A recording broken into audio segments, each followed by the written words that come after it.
Students, आज की class में हम मैथ्स का चैप्टर पढ़ेंगे मैट्रिसेस क्लास 12 का। ठीक है, जो कि चैप्टर नंबर 3 है। तो मैट्रिसेस पढ़ने के साथ साथ हम ये देखेंगे कि मैट्रिसेस के कितने टाइप्स होते हैं। ठीक है, और उसके बाद हम इसकी एक्सरसाइज जो फर्स्ट वाली एक्सरसाइज है उसे भी सॉल्व करेंगे। तो सबसे पहले देखते हैं कि मैट्रिसेस होता क्या है। देखिए, आपने बहुत सारी लीनियर इक्वेशंस पढ़ी हैं। जैसे कि आपको एक इक्वेशन इस टाइप से दी है 2x + 3y = 7। दूसरी है 3x + 7y = 2। तो आपने इसको सॉल्व करने का तरीका देखा है कि सिंपली आप इसे सब्स्टिट्यूशन मेथड या एलिमिनेशन मेथड से आपने इसको सॉल्व करना सीखा है। ऐसे अगर बहुत सारी इक्वेशन हमें गिवन हो, ठीक है, जैसे यहाँ पे क्या है, टू वेरिएबल है। अगर 3 वेरिएबल, 4 वेरिएबल या 5 वेरिएबल भी इक्वेशन गिवन हो तो हम उसे जो है आसानी से मैट्रिसेस मेथड से सॉल्व कर सकते हैं। तो मैट्रिसेस जो है इसलिए बनाई गई थी कि हम अपनी कैलकुलेशन को आसानी से सॉल्व कर सकें, सिर्फ इसलिए मैट्रिसेस का यूज़ हुआ। ठीक है, तो अब देखते हैं कि मैट्रिसेस होता क्या है। तो मैट्रिसेस जो है कि अगर हम किन्हीं नंबर्स को, कुछ नंबर्स को अरेंज कर दें रो और कॉलम में, तो देखिए जो लाइन इस टाइप से होती हैं ये क्या कहलाती हैं, रो। ठीक है, हॉरिजॉन्टल लाइंस को हम लोग क्या बोलते हैं, रो, और जो वर्टिकल लाइंस होती हैं इन्हें हम क्या कहते हैं, कॉलम्स। ठीक है, तो कोई भी डेटा अगर रो और कॉलम के फॉर्मेशन में क्या हो, प्रेजेंट हो, और वो क्लोज किससे हो, एक स्क्वायर ब्रैकेट से इस तरीके से क्लोज हो, तो इस तरीके के अरेंजमेंट को हम लोग क्या बोलते हैं, मैट्रिक्स बोलते हैं। ठीक, मैट्रिक्स और मैट्रिसेस एक ही चीज़ है, बस मैट्रिक्स का प्लूरल फॉर्म जो है वो क्या कहलाता है, मैट्रिसेस कहलाता है। ठीक है, तो आप समझ गए, जो भी लाइन्स इस तरीके से लिखी होंगी ये क्या हो जाएंगी, रो, और जो भी लाइन इस तरीके से लिखी होंगी ये क्या हो जाएंगी, कॉलम हो जाएंगी। ठीक है, तो अब इसमें हम कोई भी नंबर लिख सकते हैं रो और कॉलम में। देखिए किस तरीके से लिखेंगे, और एक चीज़ ध्यान रखिएगा कि ब्रैकेट का यूज़ ज़रूर होगा। अगर ये ब्रैकेट लगा है तभी वो मैट्रिसेस कहलाएगी। अगर ये ब्रैकेट आपने गलती से इस तरीके से बना दिया तो मैट्रिसेस नहीं बल्कि क्या हो जाएगा, डिटर्मिनेंट हो जाएगा, जो कि आपका नेक्स्ट चैप्टर है। तो आपको ध्यान रखना है कि ब्रैकेट आपको किस तरीके से बनाना है। जैसे कि हमने लिखा 2 3 5 1 2 3 0 6 7। ठीक है, तो ये वाली लाइन आपकी क्या हो गई, रो हो गई। कितनी रो है इसमें, टोटल 3 रो हैं। ठीक है, रो नंबर ऑफ रो पूछा जाए तो आप कितना बताएंगे, 3। कॉलम कितने हैं, 1 2 एंड 3। तो कॉलम भी इसमें कितने हो गए, 3 कॉलम्स हो गए। ठीक, अब आपसे पूछा जाएगा इसका ऑर्डर क्या है। तो ऑर्डर किस तरीके से बताते हैं, ऑर्डर का मतलब हो गया कितने रो और कितने कॉलम हैं। तो ऑर्डर आप देखिए, रो और कॉलम सेम है तो आपने लिख दिया 3 × 3, तो ऑर्डर इसका हो गया 3 × 3। अब अगर 3 × 3 नहीं होता है, अब जैसे सेम था तब तो आपने ऐसे ही लिख दिया। अब आपको ये पता होना चाहिए कि पहले हम रो को लिखते हैं कि पहले हम कॉलम को लिखते हैं।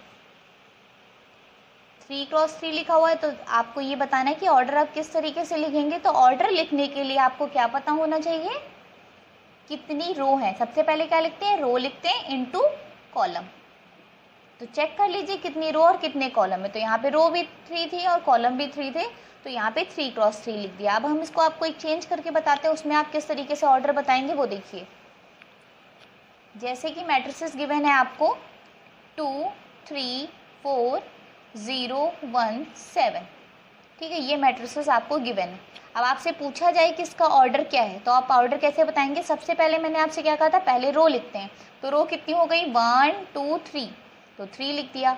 और कॉलम कितने हो गए, एक ये हो गया और एक ये हो गया, तो 2। तो ऑर्डर इसका हो जाएगा 3 × 2। ठीक है, तो ऑर्डर इस तरीके से निकाला जाएगा। अब हम एक एक इसकी डेफिनेशन को देखेंगे। देखते हैं टाइप्स ऑफ मैट्रिक्स। ठीक है, कितने टाइप्स की होती है। सबसे फर्स्ट जो होती है वो कॉलम मैट्रिक्स होती है।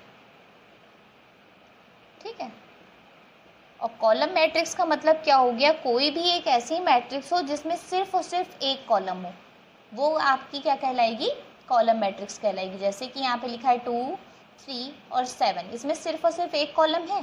तो जिस भी मैट्रिक्स में 1 कॉलम होगा उसको हम क्या बोलते हैं, कॉलम मैट्रिक्स बोलते हैं। अब अगर हमने आपसे इसका ऑर्डर पूछा तो आप इसका ऑर्डर क्या बताएंगे? कितनी रो है? 1 2 3, ठीक है। और कॉलम कितने हैं? कॉलम तो सिर्फ एक है, तो इसका ऑर्डर क्या हो जाएगा? 3 क्रॉस 1। इसको 3 इंटू 1 ही पढ़ते हैं, क्या पढ़ते हैं? 3 क्रॉस 1, ठीक है। सेकेंड देखते हैं कॉलम मैट्रिक्स के बाद। Second one is row matrix. अब जैसे मैंने अभी आपको बताया कि कॉलम मैट्रिक्स में सिर्फ और सिर्फ एक कॉलम होता है, सेम वैसे ही रो मैट्रिक्स में सिर्फ और सिर्फ एक रो होती है। 3 2 7 1। देखिए आप, सिर्फ एक रो है तो ये कैसी मैट्रिक्स कहलाएगी? रो मैट्रिक्स कहलाएगी। और अगर हम आपसे इसका ऑर्डर पूछे तो ऑर्डर आप क्या बताएंगे? मैंने आपसे क्या कहा था? सबसे पहले रो लिखते, तो रो तो यहाँ पे 1 है। कॉलम कितने हैं? 1 2 3 एंड 4, तो ये इसका ऑर्डर हो जाएगा 1 क्रॉस 4, ठीक है। इसके बाद देखते हैं स्क्वायर मैट्रिक्स क्या होती है।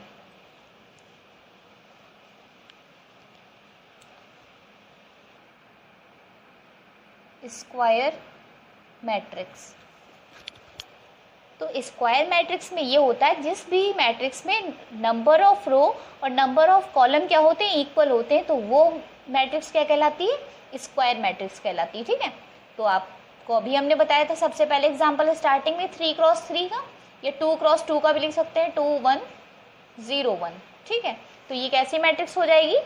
स्क्वायर मैट्रिक्स हो जाएगी। और स्क्वायर मैट्रिक्स का ऑर्डर हमेशा क्या होता है? सेम नंबर होता है। जैसे इसमें देखिए रो भी 2 हैं, कॉलम भी 2 हैं। अगर 3 का बनाते 3 क्रॉस 3 का, तो वो भी स्क्वायर मैट्रिक्स कहलाती है, क्योंकि दोनों नंबर्स क्या हैं? आपस में सेम है, ठीक है। तो ये स्क्वायर मैट्रिक्स का एग्जाम्पल हो गया। नेक्स्ट देखते हैं डायगोनल मैट्रिक्स। देखिए क्या होता है डायगोनल मैट्रिक्स में?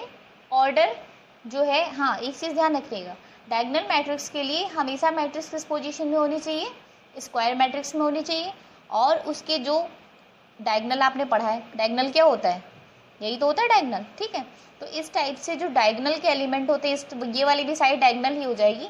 तो आपके कोई भी नंबर यहाँ पे लिखे हो, ये हो गया डायगोनल, इसमें एलिमेंट्स होंगे, बाकी जो एलिमेंट्स होंगे वो सारे ज़ीरो होंगे। तो इस टाइप की मैट्रिक्स क्या कहलाती है? डायगोनल मैट्रिक्स कहलाती है। ये इसकी जगह पे आप एग्जांपल और ले सकते थे अगर 3 क्रॉस 3 का देखना चाहें तो। जैसे हमने यहाँ पे लिखा 1 2 3, तो डायगोनल वाले नंबर है, बाकी जितने भी नंबर हैं वो सारे क्या होंगे? ज़ीरो होंगे। तो इस टाइप की मैट्रिक्स को हम लोग क्या बोलते हैं? डायगोनल मैट्रिक्स बोलते हैं, ठीक है। डायगोनल के बाद आता है स्केलर मैट्रिक्स, ठीक है। तो ठीक है, फिर आगे देखते हैं फिफ्थ वाला, वो है स्केलर मैट्रिक्स। और स्केलर मैट्रिक्स में और डायगोनल मैट्रिक्स होती सेम है, बस थोड़ा सा चेंज होता है। डायगोनल मैट्रिक्स में मैंने आपको बताया था कि नंबर्स अलग अलग होते हैं, जैसे अभी 1 2 3 लिखा था, बट यही बात अगर स्केलर की हो जाएगी तो जो भी नंबर होगा वो डायगोनल में सेम होगा। बाकी एलिमेंट्स जैसे मैंने बताया था 0 को 0 होते हैं। तो एक बार ध्यान से समझिएगा क्या कहना चाहते हैं। डायगोनल मैट्रिक्स में क्या होता है कि नंबर्स सिर्फ डायगोनल पे हो और नंबर वो चाहे जो भी हो, बाकी एलिमेंट्स 0, तो ये मैट्रिक्स कैसी हो जाएगी? डायगोनल मैट्रिक्स हो जाएगी। बट स्केलर मैट्रिक्स की बात करेंगे तो जो भी डायगोनल पे एलिमेंट है वो सेम होंगे, अदर एलिमेंट्स 0 होंगे, ठीक है। तो ये हो गया स्केलर मैट्रिक्स। इसके बाद आते हैं आइडेंटिटी मैट्रिक्स आती है। क्या आती है? Identity matrix. उसमें क्या होता है? उसमें ये होता है कि डायगोनल वाली ही बात करेंगे, या आप कह सकते हैं स्केलर वाली भी बात कह सकते हैं, ठीक है। सारे एलिमेंट्स 0 होंगे, सिर्फ आप इस डायगोनल को छोड़िए, बाकी एलिमेंट्स क्या कर दीजिए? 0 कर दीजिए, ठीक है। और डायगोनल पे कौन से एलिमेंट रखे जाएंगे? आइडेंटिटी है, आइडेंटिटी मतलब 1, ठीक है। तो यहाँ पे 1 फिक्स होता है। आइडेंटिटी मैट्रिक्स कोई भी होगी, इसमें डायगोनल एलिमेंट हमेशा क्या होगा? 1 होगा। बट स्केलर में 2 3 4, अगर 4 है तो सब 4, 3 है तो सब 3, ऐसा होगा, ठीक। आइडेंटिटी में सिर्फ और सिर्फ 1 होगा। Next one is zero matrix, ठीक है। अब ज़ीरो मैट्रिक्स में क्या होता है? जिस मैट्रिक्स के सारे एलिमेंट्स 0 हो उसे हम क्या बोलते हैं? Zero matrix. ये देखिए सारे एलिमेंट्स क्या है? 0, तो इसे ज़ीरो मैट्रिक्स बोलेंगे। एक दूसरे नाम से बोलते हैं इसे नल मैट्रिक्स, ठीक है। नल मतलब नथिंग, कुछ भी ना हो, ठीक है। इतना हो गया।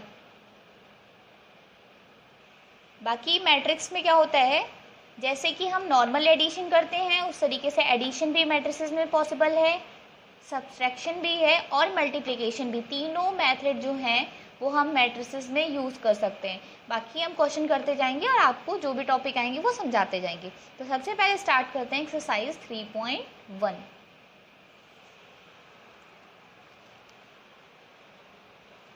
एक्सरसाइज तो फर्स्ट क्वेश्चन है आपका A इज इक्वल्स टू, आपको ये मैट्रिसेस गिवन है और इसमें 3 पार्ट आपसे पूछे गए हैं। ऑर्डर ऑफ द मैट्रिसेस, फिर पूछा है नंबर ऑफ द एलिमेंट्स और फिर पूछे गए हैं कि A13 A21 इन सब के आपको एलिमेंट्स के बताने की कौन कौन से एलिमेंट्स होंगे A13 पोजीशन पे, A21 इस तरीके से। यहाँ पे x y है, ये z लिखा हुआ है, ठीक है। और यहाँ पे है 6 2, यहाँ पे है 5 और यहाँ पे है 8, ठीक। फिर वही लाइन लिखेंगे, क्या लिखेंगे, इक्वलिटी ऑफ 2 मैट्रिसेस, ठीक है। वही कंडीशन आप लगाइए जो मैंने अभी आपको बताई है। x प्लस वाई किसके इक्वल हो जाएगा, 6 के। तो x plus y equal to हमने लिख दिया 6। दो चीज़ें हैं, अभी कोई एक पर्टिकुलर वैल्यू नहीं निकली इसलिए हमने इक्वेशन बना ली, ठीक है। फिर 2 देखिए 2 के इक्वल है, यहाँ पे आप चेक कर सकते हैं, ठीक है। 5 प्लस जेड किसके इक्वल है, 5 के इक्वल है। तो 5 plus z is equals to 5। Solve कर ले अगर हम तो z की वैल्यू कितनी मिल जाएगी, 0 मिल जाएगी, ठीक है। तो यहाँ तक होगी। जरा देखिए ऐसा कौन सा एलिमेंट है जो पहली रो और थर्ड कॉलम में, फर्स्ट रो कौन सी है, ये वाली, थर्ड कॉलम कौन सा, ये वाला। तो किस एलिमेंट की बात हो रही है, इसकी। तो आंसर क्या हो जाएगा, 19। ध्यान से देखते रहिएगा। 1 मतलब पहली वाली चीज़ रो देखेंगे, बाद वाली चीज़ कॉलम में चेक करेंगे। ऐसे सेकंड वाला देखिए लिखा हुआ है 2। 2 मतलब रो कौन सी है, दूसरी। तो दूसरी वाली रो ये हो गई और कॉलम कौन सा है, पहला। तो दूसरी रो और कॉलम पहला, तो एलिमेंट कौन सा आ जाएगा, 35 आ जाएगा। इसके बाद देखिए लिखा है 2 4, कौन सा रो कहा गया है, 2, सेकेंड रो और कॉलम कौन सा होगा, 4। तो सेकेंड रो तो आपकी ये वाली हो गई और कॉलम 4 है यानी ये वाला, तो एलिमेंट कौन सा हो जाएगा, 12 हो जाएगा। नेक्स्ट कहा गया है A23, फिर से रो कौन सी है, सेकेंड, और कॉलम कौन सा है, थर्ड। तो देखिए सेकेंड रो आपकी ये हो गई और थर्ड वाला कॉलम ये हो गया, तो कौन सा एलिमेंट आएगा, जो सेकेंड रो में हो और थर्ड कॉलम दोनों में हो, तो वो हो जाएगा 5/2। इस तरीके से आप इसकी वैल्यू फाइंड कर सकते हैं, ठीक है। ये तो क्वेश्चन आपसे पूछे गए थे वो थे। और ऐसे आपको एक बार इसमें एग्जाम्पल में हम जो लिखा हुआ ये हम आपको बता देते हैं किस तरीके से लिखा होता है। सबसे पहला एलिमेंट को हम क्या बोलते हैं, एक बार देख लीजिए। इस तरीके से लिखते हैं A11, सबसे पहला एलिमेंट, मतलब first row and first column, ठीक है। फिर क्या लिखते हैं, A12, इसका मतलब क्या हो गया, first row and second column. फिर A13, जनरल रिप्रेजेंटेशन हम आपको बता रहे हैं, A13 that is first row and third column. ऐसे आप जितना भी बढ़ाना चाहें, हम यहीं तक ले चल रहे हैं, ठीक है। सेकेंड अगर टर्म लिखेंगे यहाँ पे, तो ये कौन सी रो में, सेकेंड रो में है, बट कॉलम कौन सा है, फर्स्ट, A21। फिर ये एलिमेंट क्या है, सेकेंड रो में है बट कॉलम कौन सा है, सेकेंड, इसलिए क्या लिखेंगे, A22। फिर ये क्या हो जाएगा, सेकेंड रो है, कॉलम कौन सा है, 3। ऐसे थर्ड वाले में आएंगे तो आप क्या लिखेंगे, A31, फिर A31 है, फिर 32, फिर A33, ठीक है। शायद कंफ्यूजन आपकी खत्म हो गई होगी कि पहली चीज आप देखिए किस रो में है और किस कॉलम में, बस आप उसे लिखते चले जाइए। ये आपके जनरल एलिमेंट्स हैं, ठीक है। इसके बाद देखते हैं क्वेश्चन नंबर 2। तो क्वेश्चन 2 है, if a matrix has 24 elements, what are the possible orders it can have. अगर कोई एक मैट्रिक्स गिवन है जिसमें टोटल नंबर्स कितने हैं, 24 हैं, तो आपको पॉसिबल ऑर्डर्स बताने हैं। अभी इससे पहले वाले क्वेश्चन में मैंने आपको बताया था कि जो ऑर्डर होते हैं अगर आप उनको मल्टीप्लाई करेंगे तो टोटल नंबर के एलिमेंट्स के इक्वल आते हैं, ठीक है। तो अब आपको इसको अरेंज इस तरीके से करना है कि टोटल एलिमेंट्स कितने हों, 24 हों। तो अब आप देखिए कौन कौन सी ऐसी टेबल है जिसमें 24 आ सकता है। पहला तो आप यही लिख सकते हैं, फर्स्ट 1 × 24 लिख सकते हैं, एक रो और 24 कॉलम, ठीक है। इस तरीके से आप बना सकते हैं। दूसरा 24 रो 1 कॉलम बना सकते हैं, ठीक है, एक बना सकते हैं। और कौन सी टेबल में आएगा ये 24, किस में आएगा, 4 6 24 होता है, तो 4 × 6 लिख लेंगे, 6 × 4 भी कर सकते हैं, जस्ट उल्टा भी लिख लीजिए। इसके बाद देखेंगे 12 2 जा 24 लिख सकते हैं, 2 × 12 लिख सकते हैं, ठीक, ऑर्डर ये भी हो सकता है। और इसके बाद हो गया 8 3 जा 24 और 3 8 जा भी लिख सकते हैं, ठीक है। तो एक ऑर्डर ये हो गए। और देखिए ऐसा कोई टेबल है जिसमें 24 आ सकता है, अगर आ सकता है तो आप उसे लिख सकते हैं, तो टोटल उतने पॉसिबल ऑर्डर्स हो सकते हैं, ठीक है। फिलहाल अभी इतने ही बन रहे हैं, ठीक है। इसके बाद क्या हो गया, फिर देखते हैं, इन्होंने कहा है अगर 13 एलिमेंट्स हो तो ऑर्डर कितने हो सकते हैं। तो 13 एलिमेंट्स के लिए क्या हो जाएगा, 13 तो किसी और टेबल में आता ही नहीं है, तो एक ही इसका पेयर ये हो सकता है 1 × 13 वाला, दूसरा हो सकता है 13 × 1 वाला। इसके सिवा दूसरा और मतलब और कोई इसके जो है वो पेयर्स नहीं बन सकते हैं। तो इस तरीके से आपने देखा कि मल्टीप्लाई करके हम क्या कर सकते हैं, उनके ऑर्डर को निकाल सकते हैं, ठीक है, कितने पॉसिबल ऑर्डर्स हैं। इसी तरीके से सेम क्वेश्चन नंबर 3 आपको करना है, वो आप अपने से ट्राई करिएगा। इसके बाद हम क्वेश्चन नंबर 4 देखते हैं। तो क्वेश्चन है 4, construct 2 × 2 matrix A is equals to in matrix form Aij whose elements are। देखिए आपको 2 × 2 की एक मैट्रिक्स बनानी है, ठीक है। एलिमेंट किस टाइप के, Aij मतलब क्या हो गया, रो कॉलम वाला लिखा है, ठीक है। तो आपको इसमें कोई कंफ्यूज होने की ज़रूरत नहीं है। अगर आप एक स्क्वायर मैट्रिक्स बनाएंगे 2 × 2 की, ध्यान से देखते रहिएगा, ठीक है। तो क्या करना होगा, सबसे पहला एलिमेंट आपको क्या करना होगा, पहली चीज़ तो ये ध्यान रखिए कि 2 रो हैं और 2 कॉलम है, ठीक है, इतना ध्यान रखिए। फर्स्ट एलिमेंट अभी मैंने बताया था 1 1 हो जाएगा, नेक्स्ट इज 1 2। अब इसमें बार बार आपको दिमाग नहीं लगाना, रो कॉलम बस 1 1 लिखा है, फिर 1 2, फिर 1 3 1 4, इस तरीके से लिखते चले जाइए। सेकेंड वाले में जब आएंगे तो 2 लिखेंगे, 2 1 और फिर 2 2। अब आपको इन एलिमेंट्स को फिल करना है, इस तरीके से गिवन है आई जे मतलब आपको आई और जे की वैल्यू पुट करनी। तो सबसे पहला एलिमेंट कौन सा है, A11। तो A11 निकालने के लिए हमें क्या करना होगा, आई की जगह पे कितना पुट करना पड़ेगा 1, और जे की जगह पे कितना पुट करना होगा 1 पुट कर दीजिए। तो 1 + 1/2, यहाँ पे क्या था स्क्वायर, तो 2 का स्क्वायर 4 हो गया, 4/2 सॉल्व कर लिया तो कितना आ गया 2। तो आप इस तरीके से फिल भी करते चल सकते हैं कि पहला एलिमेंट क्या मिल गया हमें, 2 मिल गया, ठीक है।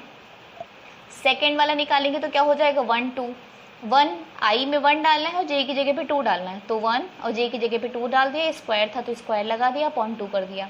2 1 इज 3, 3 स्क्वायर 9 और अपॉन क्या हो जाएगा 2। तो यहाँ पे क्या लिख देंगे 9/2। 3 मतलब जो ये वाला एलिमेंट निकालना है उसके लिए क्या हो जाएगा 2 1। तो आई की जगह पे 2 डालना है और जे की जगह पे 1 डालना है, ठीक है। तो स्क्वायर करिए 2 1 3, 3 स्क्वायर कितना हो जाएगा 9/2, तो ये भी 9/2 हो जाएगा।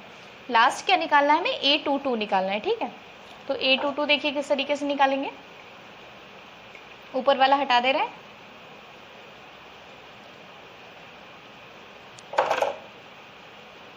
A22 आई की जगह भी 2 और जे की जगह भी 2, तो 2 2 4, 4 का स्क्वायर कितना हो गया 16/2, कैंसिल किया कितना हो गया 8। तो ये एलिमेंट क्या हो गया 8। तो स्क्वायर मैट्रिक्स ये आपकी बन गई, ठीक है। तो नॉर्मल सा है, अगर 3 × 3 कहते तो हम लोग एक और ले लेते, इसमें एलिमेंट बढ़ा देते, ठीक है। तो इतना हो गया। इस तरीके से सेकंड पार्ट जो है वो तो बहुत आसान है, I/J है, लेकिन चलिए उसको भी कर लेते हैं।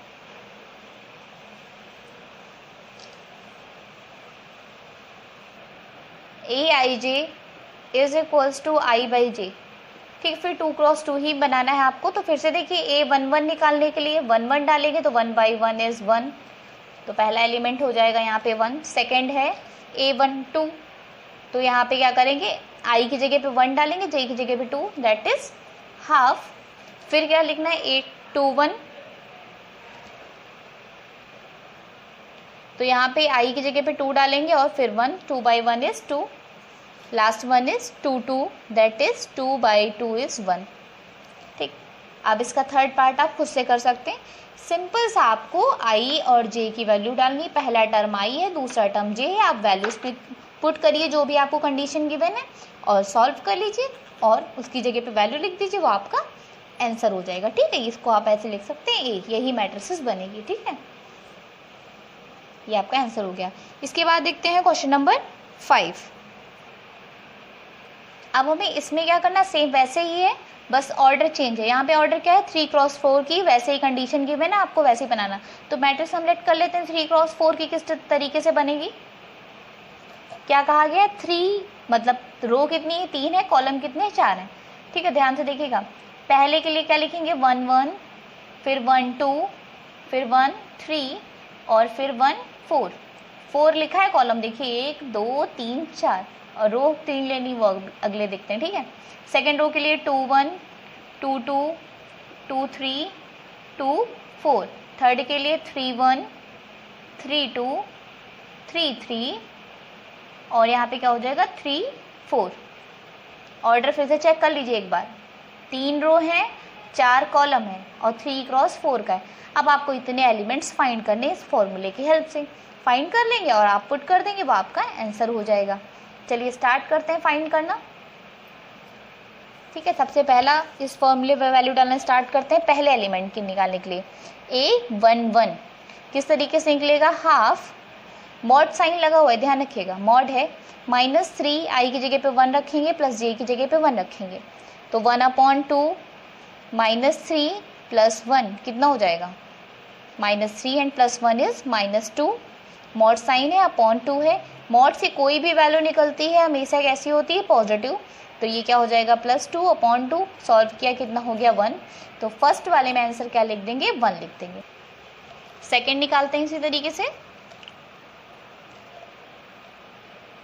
अब सेकंड के लिए क्या करेंगे A12 डालेंगे, A12 तो 1/2 i की जगह पे आपको 1 डालना है और j की जगह पे 2 डालना है। सॉल्व कर लीजिए 1/2 -3 + 2 तो -3 + 2 कितना हो गया -1 हो गया अपॉन 2। मॉड से निकलेगा तो प्लस हो जाएगा, तो ये वैल्यू क्या आ जाएगी 1/2। ठीक है, फर्स्ट केस में आपको i की जगह हर जगह 1 डालना है, देन आपको चेंज करना है। ठीक है, अब हम इसी में चेंज करते जा रहे हैं। तीसरा निकालना है, देखिए क्या हो जाएगा, यहाँ पे 1 3 कर देंगे, ये तो 1 रहेगा, ये क्या हो जाएगा 3 हो जाएगा, यहाँ पे भी क्या हो जाएगा 3 हो जाएगा और 3 और ये क्या हो जाएगा 0 और 0/2 कितना हो जाएगा 0, तो ये वाला एलिमेंट कितना निकल के आएगा 0 आ जाएगा। नेक्स्ट निकालते हैं 1 4, तो देखिए किस तरीके से चेंज कर रहे हैं। यहाँ पे क्या लिखेंगे 4, यहाँ पे क्या लिखेंगे 4, यहाँ पे 4 और 4 - 3 कितना होता है 4 - 3 हो जाएगा 1, मॉड साइन लगा दिया अपॉन 2 तो ये भी 1/2 आ जाएगा। ठीक है, अब नेक्स्ट स्टार्ट करते हैं 2 वाला। तो सेकंड वाला निकालने के लिए क्या करेंगे A21। ठीक है, 1/2 तो ऐसे ही रहेगा -3 और i की जगह 2 डालेंगे और j की जगह पे क्या डालेंगे 1 डालेंगे। ठीक है, मॉड साइन लगा दिया, 1/2 कितना हो जाएगा 3 2 = 6 + 1 तो 1/2 6 में से 1 गया कितना हो गया -5 हो गया। ठीक है, और मॉड से निकालेंगे तो प्लस हो जाएगा, तो ये 5/2 हो जाएगा। अब देखिए i की वैल्यू फिर फिक्स हो गई, j की वैल्यू आपको चेंज करते रहना है। किस तरीके से, आप अपनी कॉपी में इस तरीके से मत करिए, आपको करना पड़ेगा दोबारा से। ठीक है, 2 2 हो जाएगा यहाँ पे, फिर देखिए इसको हमने 2 कर दिया, यहाँ पे हमने 2 कर दिया, 6 में से 2 गया कितना हो गया -4 हो गया और जब बाहर निकलेगा तो +4 हो जाएगा और 4/2 कितना हो जाएगा 2। सेकेंड वाला भी हो गया। नेक्स्ट निकालते हैं थर्ड वाला, तो यहाँ पे हमने 3 किया। ठीक है, यहाँ पे भी क्या हो जाएगा 3 हो जाएगा, यहाँ भी 3 और इसको जब सॉल्व करेंगे तो 6 - 3 इज 3, मॉड से बाहर निकालेंगे तो प्लस का हो जाएगा और इसका आंसर क्या हो जाएगा 3/2। नेक्स्ट क्या करेंगे, यहाँ पे लिखेंगे 4, तो यहाँ भी 4 किया, इस जगह पे भी 4 और 6 - 4 कितना हो जाएगा -2। सॉल्व करेंगे 2/2 और 2/2 की वैल्यू क्या हो जाएगी 1 हो जाएगी। ठीक है, इस तरीके से सेकेंड रो के भी सारे एंट्री सारी फिल हो गई। अब थर्ड के लिए देखते हैं। ठीक है, थर्ड के लिए क्या करेंगे A31 1/2 मॉड -3। ठीक है, और यहाँ पे भी आपको क्या पुट करना है 3 करना है और j की जगह पे क्या डालना है 1 डालना है। फिर देखिए 1/2 3 3 = 9 हो गया +1। ठीक, 1/2 9 - 1 इज 8, वो भी माइनस का होगा और जब मॉड से निकाला तो ये प्लस हो गया, 8/2 कितना हो जाएगा 4 हो जाएगा। तो पहली एंट्री हो गई 4। सेकंड में क्या चेंज कर देंगे 2, यहाँ पे भी 2 किया, यहाँ पे 2 किया, 9 में से 2 गया कितना हो गया 7 हो गया, और जब मॉड से निकाला तो 7/2 हो गया। तो इसका आंसर यहाँ पे क्या लिखेंगे, 7/2। नेक्स्ट निकालते हैं 3, 3 करते हैं, यहाँ भी 3 किया, इस जगह पे भी 3 किया, और यहाँ पे हो गया 6, और 6 मॉड से निकला तो प्लस का 6 हो गया, और 6/2 कितना हो गया, 3 हो गया। नेक्स्ट देखते हैं, हमको पुट करना है 4, तो यहाँ चेंज करते रहिए बस j की वैल्यू को। 4, 9 में से 4 गया, कितना हो गया, 5, और जब हम इसको मॉड से बाहर निकालेंगे तो प्लस का 5/2 आएगा। तो इस तरीके से सारी एंट्रीज फिल हो गई हैं। सेम आपको ऐसे ही क्वेश्चन का जो पार्ट दिया है सेकेंड वाला 2i - j वाला, वैसे आपको सेम ऐसे ही वैल्यू पुट करनी है, ठीक है। वो आप अपने आप से सॉल्व कर लीजिएगा। नेक्स्ट क्वेश्चन हम देखते हैं, क्वेश्चन नंबर 6।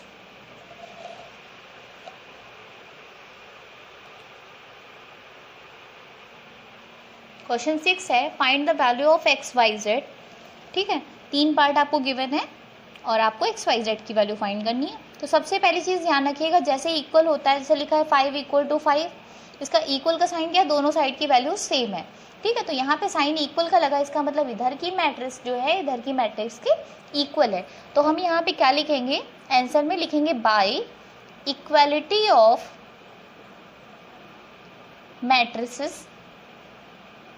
2 मैट्रिसेस लिख लिए, यहाँ पे 2 हैं, 2 मैट्रिसेस। क्या कंडीशन हो जाएगी, जितने भी एलिमेंट्स हैं वो आपस में क्या हो जाएंगे, इक्वल हो जाएंगे। तो हमें XYZ की वैल्यू निकालनी, तो x के सामने कौन सा एलिमेंट, 1, तो x की वैल्यू कितनी हो जाएगी, 1 हो जाएगी। ये तो बहुत आसान है।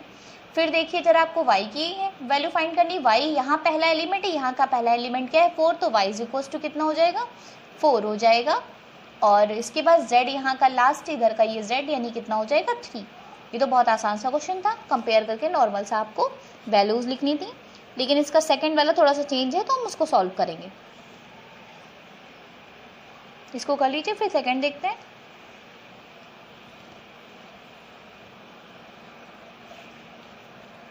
सिक्स का सेकंड पार्ट देखिए क्या है, x + y, यहाँ पे 2 है, फिर 5 + z है, और यहाँ पे xy है,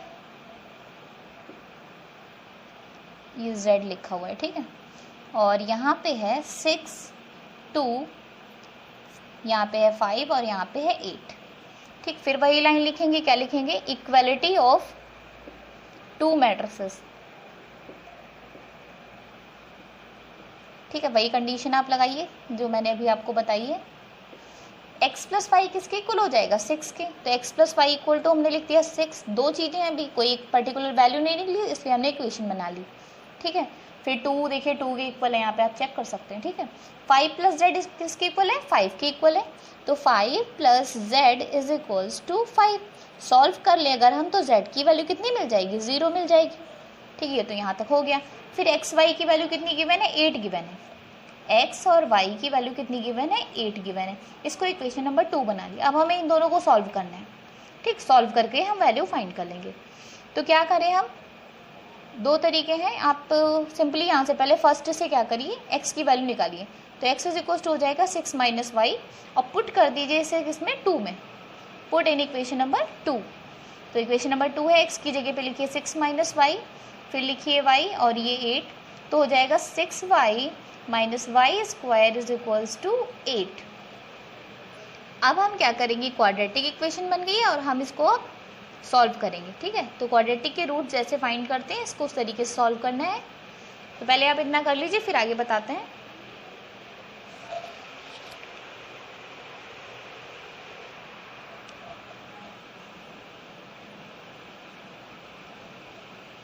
क्या हो जाएगा, अगर हम उसको दूसरे साइड ले जाएंगे तो y² - 6y = 8 हो जाएगा।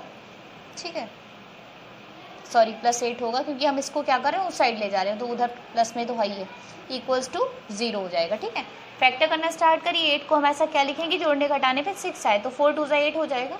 तो y² माइनस, यहाँ पे लिखेंगे 4 + 2y + 8 = 0, y² - 4y - 2y + 8 = 0।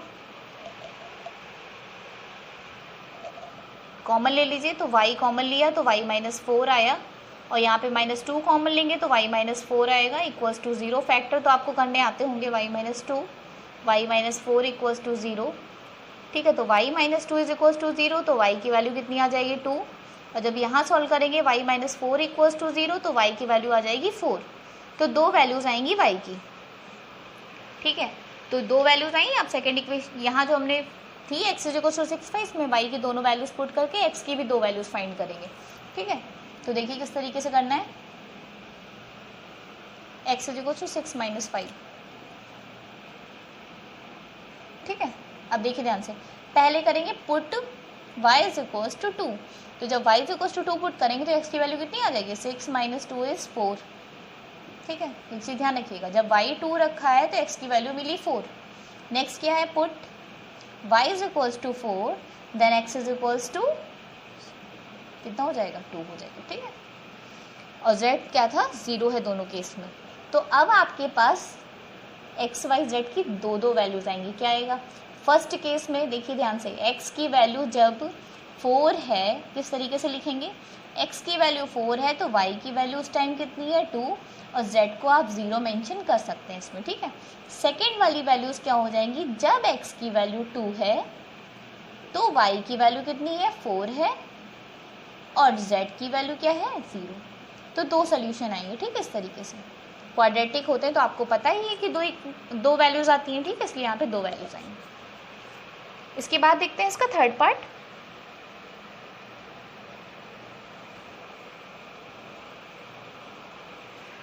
तो थर्ड पार्ट में गिवन है x plus y plus z, फिर है x प्लस जेड, देन है y प्लस जेड। ठीक है, इधर ये गिवन है। फिर नंबर है 9, 5, 7। फिर कंपेयर करिए आप, x plus y plus z is equals to 9, that is equation number 1। Next one is x plus z is equals to 5, equation number 2। And y plus z is equals to equal to 7, equation number 3। 3 equation बन गई ना, और आपको इसको क्या करना है, solve करना है। तो देखिए किस तरीके से फाइंड कर सकते हैं हम। x प्लस जेड की अगर वैल्यू यहाँ पे डाल दे तो y की वैल्यू हमें आसानी से मिल जाएगी। तो करिए, क्या करेंगे, put x plus Z from equation 2 in 1, from equation 2 in 1। ठीक है, तो x प्लस जेड एक तरफ कर देंगे और y अलग कर देंगे। ठीक है, तो y ऐसे लिख सकते हैं, x plus z is equals to 9, y x plus z की जगह हमने 5 लिख दिया और ये 9, तो 9 - 5 कितना हो गया 4। तो यहाँ से हमें y की वैल्यू मिल गई 4। अब जब y की वैल्यू 4 मिल गई तो हम थर्ड इक्वेशन यूज़ कर सकते हैं, फ्रॉम थर्ड। अब थर्ड में जब हम डालेंगे तो y की जगह हो जाएगा 4 plus z is equals to 7। तो z की वैल्यू 7 - 4 इज 3। ठीक है, y हो गया, z हो गया, x चाहिए, तो सेकंड इक्वेशन अब यहाँ पे लिखिए, फ्रॉम सेकंड। सेकंड में क्या हो जाएगा, z की जगह 3 डालिए, तो x plus 3 is equals to 5। तो x is equals to 5 - 3 is 2। ठीक है, तो x 5 z की वैल्यू हमें क्या मिल गई, 1 2 4 3। अब हमें चेक करना है, जैसे हम लोग पहले नॉर्मल इक्वेशंस होती थी वैल्यू डाल के चेक कर लेते, तो आप अगर चेक करना चाहें हमारे जो वैल्यूज़ आई हैं वो सही है या नहीं है, तो किसी भी इक्वेशन में पुट कर दीजिए। चलिए पहली वाली में देखते हैं, x 5 z है, तीनों का सम 9 आना चाहिए। 2 3 5 5 एंड 4 ऐड करेंगे तो कितना हो जाएगा 9। इसका मतलब जो भी हमारा सोल्यूशन है वो करेक्ट है। ठीक है, नेक्स्ट देखते हैं क्वेश्चन नंबर 7।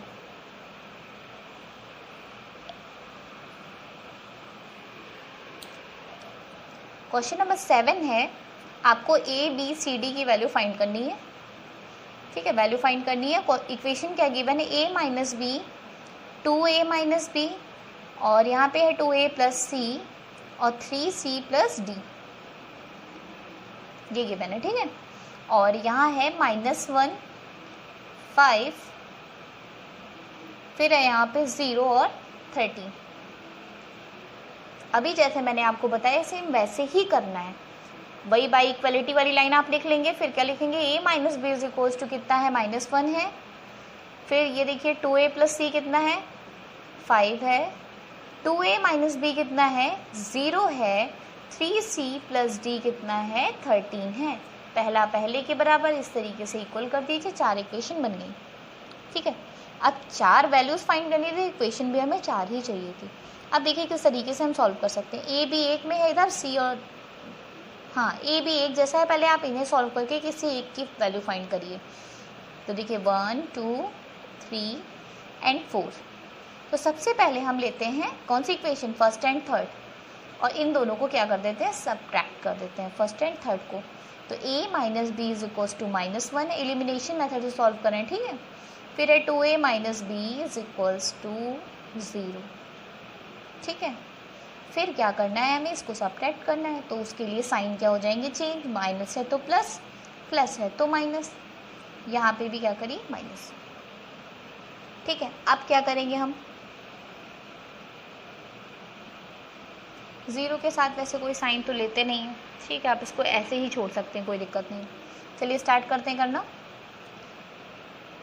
इसकी आप चाहें तो इसकी जगह पे एक काम और कर सकते हैं, रुकिए थोड़ा सा आसान कर देते हैं आपके लिए। देखिए फ्रॉम थर्ड, सब्स्टिट्यूशन मेथड से करा दे रहे हैं। फ्रॉम थर्ड देखिए b उधर जाएगा तो b इज इक्वल टू कितना हो जाएगा, 2a। ठीक हो गया, put this value in equation 1, put this in equation 1, put कर दीजिए। a ऐसे ही रहेगा, b की जगह पे -2a और ये -1, सॉल्व करेंगे तो माइनस से आएगा, यहाँ पे -1, तो a इज इक्वल्स टू हो जाएगा 1। ठीक, जहाँ a की वैल्यू मिल गई हमने यहाँ पे पुट कर दिया, b की वैल्यू आ जाएगी। ठीक है, पुट कर दीजिए।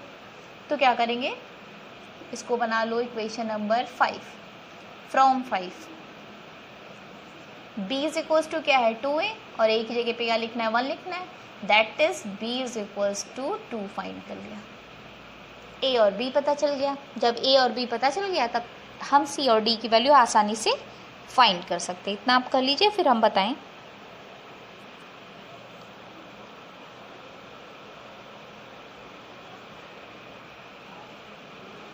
a की वैल्यू 1 है और b की वैल्यू कितनी है, 2 है, ध्यान रखिएगा। चलिए स्टार्ट करते हैं। फ्रॉम 2 c की वैल्यू फाइंड हो जाएगी, a की जगह क्या डालना है, 1 डालना है, plus c is equals to 5, 2 plus c equals to 5, तो c की वैल्यू 5 माइनस 2 इज 3, c भी निकल आया। d बचा, लास्ट वाली इक्वेशन को यूज़ कर लेते हैं। ठीक है, फ्रॉम इक्वेशन 4, फ्रॉम इक्वेशन 4। ठीक है, 3 c की वैल्यू, c की वैल्यू अभी हम लोगों ने कितनी निकाली थी, यहाँ पे 2, a की जगह पे कितना था, 1 था, प्लस c 5 माइनस 2 इज 3। ठीक है, c की वैल्यू 3 निकली थी, तो यहाँ पे हो जाएगा 3 into 3 plus d is equals to 13, 3 3 ज़ा 9 plus d is equals to 13, और 13 में से 9 गया कितना हो गया 4, तो d की वैल्यू कितनी हो गई 4। चेक करना चाहें तो किसी एक में पुट करके देख लीजिए। चलिए इसमें पुट करते हैं, 3c plus d is equals to 13 था, c की जगह पे 3 है और d की जगह 4 है, 3 3 था 9 एंड 4 13। ठीक है, आपकी सारी वैल्यूज़ क्या हैं, करेक्ट हैं। और भी वैल्यूज़ आप चाहें तो चेक कर सकते हैं। तो नॉर्मल जैसे आप पहले इक्वेशन बना के सॉल्व करते थे, तो इक्वलिटी की कंडीशन जब भी आपको गिवन होगी तो आप उनको इक्वल करके और नॉर्मल जैसे सॉल्व करते थे किसी भी मेथड से सॉल्व कर सकते हैं। ठीक है, नेक्स्ट देखते हैं क्वेश्चन नंबर 8। तो क्वेश्चन नंबर 8 में आपको गिवन है a is equals to aij n cross n is a square matrix if. ये जो भी कंडीशन गिवन है ऊपर, ये स्क्वायर मैट्रिक्स कब होगी, इन तीनों कंडीशन में से आपको कौन सी कंडीशन ऐसी है जिस पे ये स्क्वायर मैट्रिक्स जो है होगी। तो स्क्वायर मैट्रिक्स के लिए मैंने अभी आपको बताया था कि m और n की वैल्यू क्या होनी चाहिए, सेम होनी चाहिए, तभी तो स्क्वायर बनेगा। ठीक है, तो स्क्वायर के लिए m इज इक्वल्स टू क्या होना चाहिए, n होना चाहिए, ऑप्शन करेक्ट हो जाएगा। अगर m लेस देन n हो गया तभी भी वो स्क्वायर नहीं होगा, ग्रेटर हो जाएगा तभी भी वो स्क्वायर मैट्रिक्स नहीं होगी। इसके बाद क्वेश्चन नंबर 9 देखते हैं। ये ध्यान रखिएगा, कभी भी स्क्वायर मैट्रिक्स क्या है, इसका मतलब क्या है, m is equals to n होगा। क्वेश्चन 9 है, which of the following values of x y satisfy the following matrix in equality form. आपको बताना है कि इन दोनों मैट्रिक्स को इक्वल करने के लिए हमें एक्स वाई की वैल्यूज़ को क्या पुट करना है, इन 4 ऑप्शन में से आपको बताना है। ठीक है, तो आप वैल्यूज़ पुट करके देख लीजिए कि इसमें जो है ये सारी कंडीशन जो है आपस में इक्वल हो जाएं, वो वाला ऑप्शन आपका क्या हो जाएगा, करेक्ट हो जाएगा। तो चेक करते हैं, स्टार्ट करते हैं करना। फर्स्ट वाले में अगर हम पुट करें x की जगह -1/3, देखते रहिएगा, x की जगह -1/3 पुट करेंगे तो 3 इंटू -1/3 प्लस 7 कितना हो जाएगा, 3 3 कट गया, 7 में से 1 गया 6। क्या पहला इसके इक्वल आ रहा है? अगर इसको हम सॉल्व करें तो 0 के इक्वल आना चाहिए था, सॉल्व करने पे ही इसके इक्वल आया 6, यानी पहला वाला तो क्या हो गया, गलत हो गया। अब y को चेक करने की ज़रूरत ही नहीं है, ठीक है। सेकंड देखते हैं, y मतलब थर्ड वाला, ये तो नॉट पॉसिबल फाइंड हो, तो सब चेक कर लेंगे तब पता चलेगा कि ऐसा पॉसिबल है या नहीं। तो थर्ड वाले में y की जगह 7 पुट कर दें, चलिए यहाँ पुट कर देते हैं, y की जगह 7 पुट किया, 7 1 इज़ 8, ये तो सेटिस्फाई कर रहा है, ठीक है। और चलिए एक काम और कर लेते हैं, y की वैल्यू अगर यहाँ पुट कर दें तो 7 - 2 इज़ 5, ये भी सेटिस्फाई कर रहा है, ठीक है। अब हम क्या करेंगे, इसके बाद x की वैल्यू चेक कर लेते हैं ज़रा पुट करके इसमें, ठीक है। 3 इंटू -2/3 प्लस 7, 3 3 कट गया, 7 - 2 इज़ 5 हुआ। यहाँ पे 5 जब सॉल्व किया तो ये 5 आया, बट ये इक्वल किसके आ रहा है, 0 के, यानी ये कंडीशन ये सेटिस्फाई नहीं कर रहा है, तो ये भी क्रॉस हो जाएगा। नेक्स्ट वैल्यू पुट करके देखते हैं, x की जगह 1/3 पुट करेंगे यहाँ पे, तो x की जगह जब 1/3 पुट करेंगे 3 इंटू 1/3 प्लस 7, ठीक है, तो कितना हो जाएगा, 3 3 कट गया, 7 1 कितना हो गया 8। y की जगह अच्छा और कहीं पुट करके देखिए क्या ऐसा हो रहा है, चलिए y को चेक करते हैं। y की वैल्यू -2/3 डालते हैं, -2/3 प्लस 1 करेंगे, सॉल्व करने पे 8 नहीं आएगा, तो यानी ये कोई भी कंडीशन जो है सेटिस्फाई नहीं कर रही, तो इसका ऑप्शन कौन सा करेक्ट हो जाएगा, नॉट पॉसिबल टू फाइंड। ऐसा कोई भी ऑप्शन नहीं है जो इन सारी कंडीशंस मतलब दोनों को इक्वल कर पाए, ऐसी कोई भी कंडीशंस नहीं हमें मिल रही, ठीक है। तो इसका ऑप्शन हो जाएगा नॉट पॉसिबल टू फाइंड। इसके बाद क्वेश्चन नंबर, लास्ट क्वेश्चन जो है इस एक्सरसाइज का वो देखते हैं, वो है क्वेश्चन नंबर 10। तो क्वेश्चन 10 है, the number of all possible matrices of order 3x3 with each entry 0 और 1, ठीक है। आपको बताना है कि कितने पॉसिबल मैट्रिसेस जो हैं इसकी बन सकती हैं 3x3 ऑर्डर की, ठीक है, और उसमें जो है एंट्रीज हैं वो 0 हो या 1 हो, दो कंडीशन आपको गिवन है, ठीक है। तो सबसे पहली चीज़ तो आप ये देखिए, ऑर्डर 3x3 है, तो टोटल एलिमेंट्स कितने हो जाएंगे इसमें, 9 हो जाएंगे, ठीक है। जब टोटल एलिमेंट्स 9 हो जाएंगे और इन 9 एलिमेंट्स में एलिमेंट कौन सा हो सकता है, या तो 0 होगा या तो क्या होगा, 1 होगा, कोई फिक्स नहीं है। तो पॉसिबल कंडीशन हमारे पास कितनी हो गई, 2 हो गई, ठीक है। और टोटल एलिमेंट हमें कितने चाहिए, 9 चाहिए।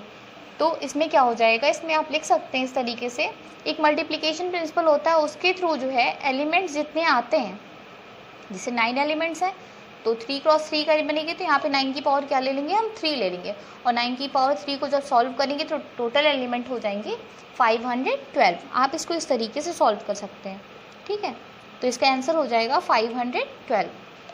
एक बार फिर से चाहे तो देख लें, ऑर्डर 3x3 था तो मल्टीप्लाई किया तो 9 हो गया, और आपको कंडीशन टोटल क्या थी, या तो 0 की होगी या फिर क्या होगा, 1 का होगा। तो जब ऐसा होता है, जब दो कंडीशन हमें मिल जाएं, तो एक मल्टीप्लिकेशन प्रिंसिपल होता है, उसके हिसाब से जो है जो भी यहाँ पे नंबर आता है मल्टीप्लाई करने के बाद, उसकी पावर हम क्या कर देते हैं, 3 कर देते हैं। 3x3 तो 3 कर दिया, 9 की पावर 3 अगर सॉल्व करेंगे तो 512 आएगा।